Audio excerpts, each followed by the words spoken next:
You ever say, yeah, sure, to something, and it felt harmless, and then it quietly ate your whole week? That's the entire point of The Art of Saying No by Damon Zahariades. Not in a dramatic, cut everyone off way, more like, stop donating your life to requests you didn't even agree with. Because the problem isn't that you can't say no. You can, you just hate the 2 seconds after. That little pause where they're waiting, and your brain panics like, fix it, make them happy.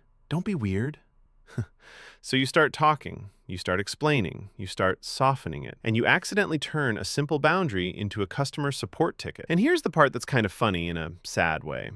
You don't even say yes to real things. You say yes to mystery boxes. Can you help me later? Sure. Help with what? A quick question? Moving a fridge? Listening to a 45-minute story about someone's coworker named Tina you'll never meet? You don't know, but you're already committed. Congrats.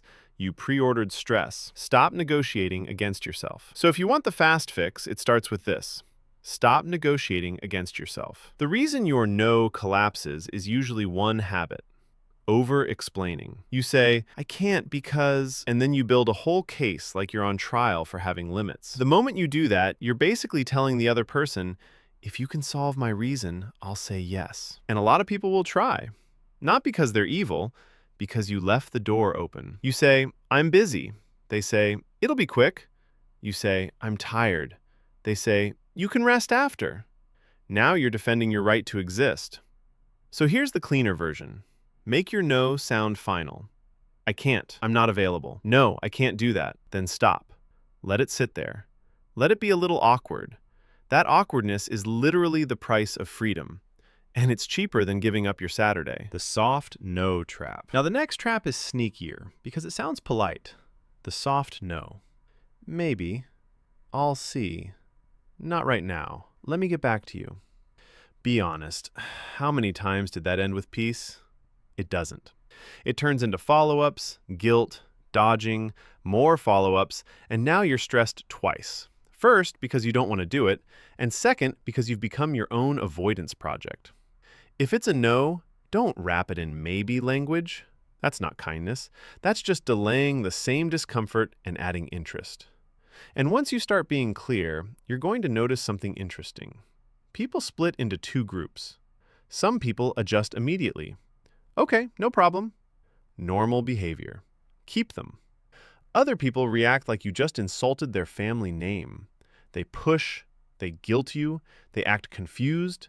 They suddenly need a reason. That reaction is information. Because if someone only likes you when you say yes, they don't like you. They like access. Become boring. Which is why the book leans on a simple move for pushy people. Become boring. This is the broken record thing. They push, you repeat your no, and you don't add new reasons. Come on, it's important. I can't. Why not? I'm not available. But I really need you. Yeah, I still can't. Same tone. Calm. No spice, no new material. Because the second you start giving extra reasons, they treat your reasons like obstacles to remove. You're not having a conversation anymore. You're in a sales call, and you're the product. Now let's talk about the main reason you still won't do this even after hearing it. Guilt. Guilt shows up when you change the rules on people, especially if you've been the reliable yes person for years. The first time you protect your time, your brain goes, wait, are we allowed to do that? And it feels selfish, even when it's just normal. But guilt isn't a command, it's a feeling. You can feel guilty and still do the right thing for your life. And you're picking one pain either way. You either feel a small guilt now, or you feel a big resentment later. One lasts 30 seconds. The other leaks into your tone, your patience, your relationships, and your sleep. You don't become nice by saying yes. You become quietly bitter. Offering alternatives. Now, this doesn't mean you can never help anyone. You can. Just stop acting like being helpful means being available. If you genuinely want to, you can offer an alternative sometimes. I can't do that, but I can do this. I'm not free, but I can point you somewhere. The key word is sometimes. Because some people hear alternatives as, okay, so you can do something. And then they try to assign you a new task. That's not help anymore. That's them shopping in your calendar. How to make it stick. So, how do you actually make this stick in real life when someone catches you off guard? You don't wait for confidence. You build a default response. Pick a few situations where you always fold. Write one simple sentence you'll use every time. Practice it out loud so your mouth doesn't freeze when it matters. Then use it in small moments first, not the biggest confrontation of your life. You're training your nervous system to learn, nothing explodes when I say no. Because once your body believes it's safe, you stop over-explaining. You stop soft knowing. You stop panicking your way into commitments.